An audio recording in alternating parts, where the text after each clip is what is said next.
ಸೋಮನಾಥ ದೇವಾಲಯ ಗಜನಿ ಮಹಮ್ಮದ 17 ಸಾಲ ಭಗ್ನಗೊಳಿಸ್ತಾರೆ, ಮತ್ತೆ ಅದನ್ನ ಪುನರ್ನಿರ್ಮಾಣ ಮಾಡ್ತಾರೆ. ಏನು ಸರ್ದಾರ್ ಪಟೇಲ್ ರವರು ಗುಜರಾತಿನ ಸೋಮನಾಥಕ್ಕೆ ಏನು ಮಾಡಿದ್ರು ಆ ಕಾಯಕಲ್ಪವನ್ನ ಬನ್ನೂರಿನ ಸೋಮನಾಥಕ್ಕೂ ಮಾಡಬಹುದಿತ್ತು. ಇವತ್ತು ಆರ್ಕಿಯಾಲಜಿ ಕಂಟ್ರೋಲ್ ನಲ್ಲಿ ಇದೆ. ಬೇಲೂರಿನಲ್ಲಿ ಅದು ಆರ್ಕಿಯಾಲಜಿಕಲ್ ಟೆಂಪಲ್, ಅಲ್ಲಿ ಪೂಜಾದಿಗಳು ನಡೀತಾ ಇವೆ. ನೀವು ಹಳೆಬೇಡಿಗೆ ಬಂದ್ರೆ ಅಲ್ಲಿ ಇವತ್ತು ವರ್ಚುವಲಿ ಯಾವ ಪೂಜೆನೂ ನಡೀತಾ ಇಲ್ಲ, ನಾಮಕ ವಾಸ್ತೆ. ಕಾರಣ ಕೇಳಿದ್ರೆ ಹೇಳ್ತಾರೆ ಇಲ್ಲ, ಆರ್ಕಿಯಾಲಜಿಕಲ್ ಡಿಪಾರ್ಟ್ಮೆಂಟ್ ಪರ್ಮಿಟ್ ಮಾಡೋದಿಲ್ಲ. ಇದು ಸಿಸ್ಟಮ್ಯಾಟಿಕ್ ಆಗಿ ಹಿಂದೂಗಳ ಏನು ಕ್ಷೇತ್ರಗಳನ್ನ ಒಂದೊಂದಾಗಿ ಧಾರ್ಮಿಕ ಆಚರಣೆಗಳಿಂದ ದೂರ ಮಾಡುವಂತ ಒಂದು ಪ್ರಕ್ರಿಯೆ. ಇದು ಯಾಕೆ ಹೇಳ್ತೇನೆ ನಾನು, ಬಹುಶಃ ಮಧುರೆ ಮೀನಾಕ್ಷಿ ದೇವಾಲಯಕ್ಕಿಂತ ದೊಡ್ಡ ಮಾನ್ಯುಮೆಂಟಲ್ ಬಿಲ್ಡಿಂಗ್ ನಮ್ಮ ದೇಶದಲ್ಲಿ ಇರೋಕ್ಕೆ ಸಾಧ್ಯನೇ ಇಲ್ಲ. ಅಂತಹ ಒಂದು ದೇವಾಲಯದಲ್ಲಿ ಇವತ್ತು 3 ಹೊತ್ತು ಪೂಜೆ ನಡೀತದೆ, ಲಕ್ಷಾಂತರ ಜನ ಬರ್ತಾರೆ, ದೀಪದ ಆರತಿಗಳನ್ನ ಬೆಳಗ್ತಾರೆ. ಇದರಿಂದ ಅಲ್ಲಿ ಸ್ಟ್ರಕ್ಚರ್ಗೆ ಏನಾದ್ರೂ ತೊಂದರೆ ಆಯ್ತಾ? ರಾಕೇಶ್ ದಲಾಲ್ ಸುಪ್ರೀಂ ಕೋರ್ಟ್ ಅಲ್ಲಿ ರಿಟರ್ನ್ ಹಾಕಿದ್ರು. ಅವ್ರದ್ದು ಏನು ಕೋರಿಕೆ ಏನಂತಂದ್ರೆ, ಜವಾರಿ ಟೆಂಪಲ್ ನಲ್ಲಿ ಇರ್ತಕ್ಕಂತಹ ಭಗ್ನಗೊಂಡ ವಿಷ್ಣು ವಿಗ್ರಹವನ್ನ ರಿಪ್ಲೇಸ್ ಮಾಡಬೇಕು ಅಂತ. ಸುಪ್ರೀಂ ಕೋರ್ಟ್ ಏನು ಹೇಳಿದೆ ಅಂತ ಹೇಳೋ ವಿಷಯ ನಮಗೆಲ್ಲ ಗೊತ್ತಿದೆ, ಅದರ ಬಗ್ಗೆ ನಾನು ಚರ್ಚೆ ಮಾಡೋದಿಲ್ಲ. ನಾವು ಕೆಲವೊಂದು ವಿಷಯವನ್ನ ಬಹಳ ಸೂಕ್ಷ್ಮವಾಗಿ ಗಮನಿಸಬೇಕು. ಸ್ವಾತಂತ್ರ್ಯ ನಂತರ ಯಾವ ಸರ್ಕಾರ ಬಂತು, ಆಗ ಬಂದಿರತಕ್ಕಂಥದ್ದು ಕಾಂಗ್ರೆಸ್ ಸರ್ಕಾರ, ನೆಹರು ಒಂದು ಲೀಡರ್ಶಿಪ್ ನಲ್ಲಿ. ನೆಹರು ಅವರು ಸಿಸ್ಟಮ್ಯಾಟಿಕ್ ಆಗಿ ನಮ್ಮ ಭಾರತೀಯ ವಿಚಾರಧಾರೆ ಏನಿರ್ಬೋದು, ಹಿಂದೂಗಳ ನಂಬಿಕೆಗಳೇನಿರ್ಬೋದು, ಹಿಂದೂ ಜೀವನ ಪದ್ಧತಿ ಏನಿರ್ಬೋದು, ಇದನ್ನ ಒಂದೊಂದಾಗಿ ದೂರ ಮಾಡೋದಕ್ಕೆ ಅಥವಾ ಡೆಮಾಲಿಷ್ ಮಾಡೋದಕ್ಕೆ 10 ಹಲವು ಕಾನೂನುಗಳನ್ನು ತಗೊಂಡ್ಬಂದು. ಜಾಯಿಂಟ್ ಫ್ಯಾಮಿಲಿ ಸಿಸ್ಟಮ್ ನಮಗೆಲ್ಲ ಸೋಷಿಯಲ್ ಸೆಕ್ಯೂರಿಟಿ ಕೊಡ್ತಾ ಇದ್ದಂತಹ ಪ್ರಾಚೀನ ಕಾಲದಿಂದಲೂ ಬಂದಂತಹ ಒಂದು ಜೀವನ ಪದ್ಧತಿ. ಹಿಂದೂ ಸಕ್ಸೆಷನ್ ಆಕ್ಟ್ 1956 ಬಂತು. ಆ ಸಂದರ್ಭದಲ್ಲಿ ಜಾಯಿಂಟ್ ಫ್ಯಾಮಿಲಿ ವ್ಯವಸ್ಥೆ ಏನಿದೆ ಇದನ್ನ ಉದ್ದೇಶಪೂರ್ವಕವಾಗಿ ಮುರಿಯುವಂತ ಎಲ್ಲ ವಿಧಿವಿಧಾನಗಳನ್ನ ಈ ಕಾನೂನಿನಲ್ಲಿ ಅಳವಡಿಸಿದ್ರು. ನಾವುಗಳು ಯಾರು ಅದನ್ನ ಗಮನಿಸಿಲ್ಲ. ಯಾವ ಹಿಂದೂ ಮಠಾಧೀಶರು ಇದರ ಬಗ್ಗೆ ಏನು ಮಾತಾಡ್ಲಿಕ್ಕೆ ಹೋಗಿಲ್ಲ. ನೆಹರು ಸಂವಿಧಾನಾತ್ಮಕವಾದಂತಹ ಹಕ್ಕುಗಳು ಏನಿದೆ, ಸಮಾನತೆ ಹಕ್ಕಿನ ಬಗ್ಗೆ ಮಾತಾಡುವುದಾದ್ರೆ, ಈ ಪುರುಷ ಮತ್ತೆ ಸ್ತ್ರೀಗೆ ಕೊಟ್ಟಂತಹ ಸಮಾನತೆ ಹಕ್ಕು ಅದು ಕೇವಲ ಹಿಂದೂಗಳಿಗೆ ಮಾತ್ರ ಸೀಮಿತ ಆಗಿತ್ತಾ, ಅಥವಾ ಅದು ಇಸ್ಲಾಮಿಗೂ ಅಥವಾ ಇಸ್ಲಾಮಿನ ಅನುಯಾಯಿಗಳಿಗೂ ಅದು ಸಂಬಂಧಪಟ್ಟಿದೆಯಾ? ಅದು ಯಾಕೆ ಇಸ್ಲಾಮಿಕ್ ಲಾವನ್ನ ಕೋಡಿಫೈ ಮಾಡಿ ಹಿಂದೂ ಸಕ್ಸೆಷನ್ ಆಕ್ಟ್ ತರದ ಒಂದು ಕಾನೂನನ್ನ ಅವರಿಗೆ ತಾವು ಬಂದಿಲ್ಲ? ಯಾಕಂದ್ರೆ ಒಂದು ವೇಳೆ ಆ ರೀತಿಯ ಕಾನೂನನ್ನ ತಗೊಂಡು ಬಂದಿದ್ರೆ ಆವಾಗ ಏನು ಇಸ್ಲಾಮಿಕ್ ಕೌಟುಂಬಿಕ ವ್ಯವಸ್ಥೆ ಇತ್ತು, ಅದಕ್ಕೆ ತೊಂದರೆ ಆಗ್ತಿತ್ತು, ಅಲ್ಲಿಂದ ಪ್ರೊಟೆಸ್ಟ್ ಬರ್ತಾ ಇತ್ತು. ಬಟ್ ನಾವುಗಳು ಪ್ರೊಟೆಸ್ಟ್ ಮಾಡಿಲ್ಲ. ಇನ್ನು ಹಿಂದೂಗಳ ಧರ್ಮ ಇದೆಯಲ್ಲ, ಅದರಲ್ಲಿ ವಿಗ್ರಹ ಆರಾಧನೆಗೆ ವಿಶೇಷವಾದಂತಹ ಒಂದು ಸ್ಥಾನ ಇದೆ. ಮುಸ್ಲಿಂ ಆಡಳಿತ ಈ ಭಾರತದಲ್ಲಿ ಇದ್ದಾಗ ನೂರಾರು ಸಾವಿರಾರು ದೇವಸ್ಥಾನಗಳನ್ನ ಹುಡಿ ಮಾಡಿದ್ರು, ವಿಗ್ರಹಗಳನ್ನ ಭಂಜಿಸಿದ್ರು. ಆದ್ರೆ ಸ್ವಾತಂತ್ರ್ಯ ನಂತರ ನಮ್ಮ ರಾಷ್ಟ್ರದಲ್ಲಿ 2 ಪ್ರಮುಖ ನಾಯಕರು, ಅಂದಿನ ರಾಷ್ಟ್ರಾಧ್ಯಕ್ಷರಾದಂತಹ ರಾಜೇಂದ್ರ ಪ್ರಸಾದ್ ಅವರು ಹಾಗೂ ಸರ್ದಾರ್ ವಲ್ಲಭಾಯ್ ಪಟೇಲ್ ಅವರು ಈ ರೀತಿಯ ದೇವಸ್ಥಾನಗಳ ಯಾವುದು ಅವರು ಪುಡಿಗಟ್ಟಿದ್ದಾರೆ ಅದನ್ನ ಮತ್ತೆ ಪುನರ್ನಿರ್ಮಾಣ ಮಾಡುವಂತಹ ಒಂದು ವಿಷಯದಲ್ಲಿ ವಿಶೇಷವಾಗಿ ಆಸಕ್ತಿಯನ್ನು ತಗೊಂಡಿದೆ. ಸೋಮನಾಥ ದೇವಾಲಯ ಒಂದು ಕಾಲದಲ್ಲಿ ಬಹುಶಃ ಭಾರತೀಯ ಇತಿಹಾಸದಲ್ಲಿ ಅತ್ಯಂತ ಪ್ರಾಚೀನವಾದಂತಹ ಒಂದು ದೇವಸ್ಥಾನ ಅದು ಆಗಿತ್ತು ಅಂತ ಹೇಳಿ ತಪ್ಪಲ್ಲ. ಅದನ್ನ ಗಜನಿ ಮಹಮ್ಮದ 17 ಸಾಲ ಭಗ್ನಗೊಳಿಸ್ತಾರೆ, ಮತ್ತೆ ಅದನ್ನ ಪುನರ್ನಿರ್ಮಾಣ ಮಾಡ್ತಾರೆ. ಆ ದೇವಸ್ಥಾನವು ಸಮೇತ ಅಥವಾ ದೇವಸ್ಥಾನ ಇದ್ದಂತಹ ಜಾಗದಲ್ಲಿ 10 ಹಲವು ಮಾನ್ಯುಮೆಂಟಲ್ ಸ್ಟ್ರಕ್ಚರ್ಸ್ ಇದ್ದಿರಬಹುದು, ವಿಗ್ರಹಗಳಿದ್ದಿರಬಹುದು. ಆದ್ರೆ ಸರ್ದಾರ್ ಪಟೇಲ್ ರವರು ಆ ದೇವಸ್ಥಾನವನ್ನು ಮತ್ತೆ ಪುನರ್ನಿರ್ಮಾಣ ಮಾಡುವಂತಹ ಒಂದು ಅವಕಾಶವನ್ನು ಮಾಡಿಕೊಡ್ತಾರೆ. ನಾವು ಕರ್ನಾಟಕಕ್ಕೆ ಬರೋಣ. ಇಲ್ಲಿ ಮೈಸೂರಿನ ಸಮೀಪ ಬನ್ನೂರ್ ಹತ್ರ ಸೋಮನಾಥ ದೇವಾಲಯ ಇದೆ. ಮಲ್ಲಿಕಾಫರ್ನ ದಾಳಿಗೆ ಒಳಗಾದಂತಹ ಸೋಮನಾಥ ದೇವಾಲಯ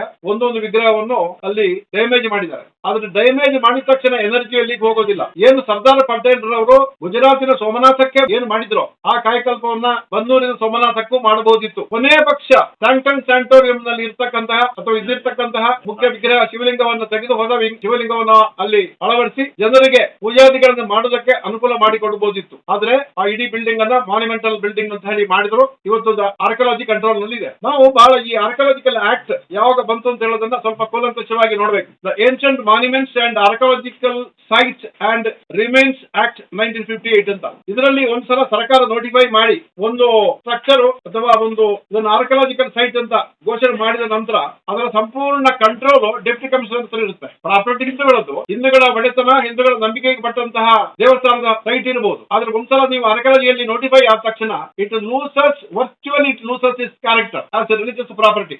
ಯಾಕಂದ್ರೆ ಮುಂದಿನ ಸಂಪೂರ್ಣ ನಿಯಂತ್ರಣಗಳನ್ನ ಅಲ್ಲಿ ಆರ್ಕಿಯಾಲಜಿ ಆಕ್ಟ್ ಪ್ರಕಾರವಾಗಿ ಮಾಡಲಾಗ್ತದೆ. ಆಮೇಲೆ ರೂಲ್ಸ್ ಅಂಡ್ ರೆಗ್ಯುಲೇಷನ್ಸ್ ಆ ಒಂದು ಜಾಗದಲ್ಲಿ ಆರ್ಕಿಯಾಲಜಿಕಲ್ ಆಕ್ಟ್ ಏನಿದೆ ಅದರ ಅನ್ವಯ ನಡಿಬೇಕಾಗ್ತದೆ. ನಾವು ಸ್ವಲ್ಪ ಕಣ್ತೆರೆದು ನೋಡೋಣ. ಹೊಯ್ಸಳರ ಎರಡು ಬಹಳ ದೊಡ್ಡ ದೇವಸ್ಥಾನಗಳು, ಒಂದು ಬೇಲೂರು, ಇನ್ನೊಂದು ಹಳೇಬೀಡು. ಬೇಲೂರಿನಲ್ಲಿ ಅದು ಆರ್ಕಿಯಾಲಜಿಕಲ್ ಟೆಂಪಲ್, ಅಲ್ಲಿ ಪೂಜಾದಿಗಳು ನಡೀತಾ ಇವೆ. ಅಲ್ಲಿ ಪೂಜಾದಿಗಳು ನಡೆಯುವುದರಿಂದ, ಕರ್ಪೂರದ ಆರತಿ ಮಾಡುವುದರಿಂದ, ದೇವರಿಗೆ ಅಭಿಷೇಕ ಮಾಡುವುದರಿಂದ ಆ ದೇವಸ್ಥಾನದ ಸ್ಟ್ರಕ್ಚರ್ಗೆ ಏನು ತೊಂದರೆ ಆಗಲಿಲ್ಲ. ನೀವು ಹಳೇಬೀಡಿಗೆ ಬಂದ್ರೆ ಅಲ್ಲಿ ಇವತ್ತು ವರ್ಚುವಲಿ ಯಾವ ಪೂಜೆನೂ ನಡೀತಾ ಇಲ್ಲ. ನಾಮಕ ವಾಸ್ತೆ ಯಾವನೊಬ್ಬ ಬಂದು ಪೂಜೆ ಮಾಡ್ತಾನೆ. ಕಾರಣ ಕೇಳಿದ್ರೆ ಹೇಳ್ತಾರೆ, ಇಲ್ಲ ಆರ್ಕಿಯಾಲಜಿಕಲ್ ಡಿಪಾರ್ಟ್ಮೆಂಟ್ ಪರ್ಮಿಟ್ ಮಾಡೋದಿಲ್ಲ, ಅಲ್ಲಿ ಯಾವುದೇ ದೀಪಾರಾಧನೆ ಮಾಡುವಂಗಿಲ್ಲ, ಎಣ್ಣೆಯ ಒಂದು ದೀಪವನ್ನ ಅಲ್ಲಿ ಉರಿಸುವಂಗಿಲ್ಲ. ಇದರಿಂದ ಒಂದು ವೇಳೆ ಆತರ ಮಾಡಿದಾದ್ರೆ ಈ ಆರ್ಕಿಯಾಲಜಿಕಲ್ ಏನು ಅವರದ್ದು ಉದ್ದೇಶ ಇದೆ ಅದು ಭಂಗ ಆಗುತ್ತೆ, ಇಲ್ಲಿ ವಿಗ್ರಹಗಳಿಗೆ ಎಫೆಕ್ಟ್ ಆಗ್ತದೆ ಅಂತ ಹೇಳ್ತಕ್ಕಂಥ ಒಂದು ನೆಪ. ಬಂಧುಗಳೇ, ಇದು ಸಿಸ್ಟಮ್ಯಾಟಿಕ್ ಆಗಿ ಹಿಂದೂಗಳ ಏನು ಕ್ಷೇತ್ರಗಳನ್ನ ಒಂದೊಂದಾಗಿ ಧಾರ್ಮಿಕ ಆಚರಣೆಗಳಿಂದ ದೂರ ಮಾಡುವಂತ ಒಂದು ಪ್ರಕ್ರಿಯೆ. ಇದು ಯಾಕೆ ಹೇಳ್ತೇನೆ ನಾನು,